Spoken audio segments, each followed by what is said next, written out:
তো আবার এই ফোনে কি প্রবলেম হলো? তো এই ফোনটা যে সমস্যা সেটা হলো রেডমি নোট 11T। এই ফোনটা বেসিক্যালি কাস্টমার কাছে ডেড হয়ে যায়। তো দেখতেই পাচ্ছ কাস্টমার কোথাও ফোনটা রিপেয়ারের ট্রাই করিয়েছিল কিন্তু রিপেয়ার হয়নি। তো বন্ধুরা, যদি আপনাদের কাছে এরকম কোনো ফোন যেটা রিপেয়ার করতে দিয়েছেন কোনো দোকানে, রিপেয়ার হয়নি, বোর্ডটা পুরো ঘেটে গেছে, তো এই সমস্ত কাজের ক্ষেত্রে কিন্তু একটা সময় লেগে যায়। মানে কাস্টমার যখন আমাদেরকে ফোনগুলো দেয়, আমাদেরকে বলে যে ইনস্ট্যান্ট সার্ভিস, মানে একদিনের মধ্যে ফোনটা দিয়ে দেওয়ার জন্য। কিন্তু এই সমস্ত সেটের ক্ষেত্রে একদিনে সার্ভিস দেওয়াটা পসিবল না, কারণ দেখতে পাচ্ছেন বোর্ডের কি কন্ডিশন আছে। বেশিরভাগ ক্ষেত্রে দেখা যায় যে এই সমস্ত বোর্ডগুলো রেডি হচ্ছে না বা রেডি হয় না।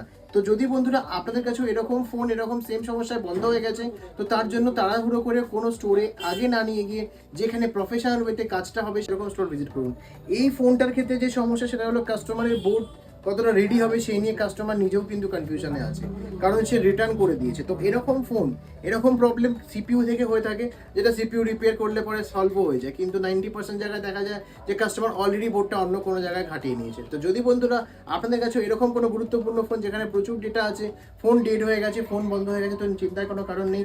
চলে আসুন আমাদের মিত্রা গ্লোবাল ব্যারাকপুর বা পাথুরিয়াতে স্ক্রিনে দেওয়ার নম্বরে আমাদের সাথে যোগাযোগ করে আপনার মোবাইলের সমাধান কিভাবে কি হতে পারে বা কত কি এস্টিমেট খরচা হতে পারে তার একটা কোটেশন নিয়ে আপনারা চলে আসুন আজই এবং আপনার মোবাইলের সঠিক রিপেয়ার করে নিয়ে যান। নমস্কার, টাটা, দেখা হচ্ছে পরবর্তী ভিডিওতে।